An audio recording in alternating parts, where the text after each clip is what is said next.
Hi guys! Magluto po tayo ng sinigang baboy ngayon.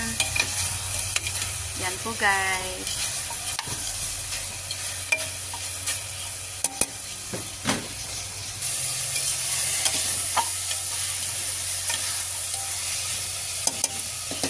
Yan guys. Lagyan na po natin ang tubig. Yan.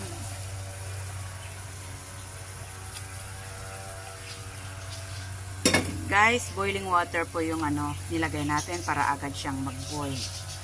Yan guys. Ito po yung iba nating ihalo ingredients, pecha at saka lampakan.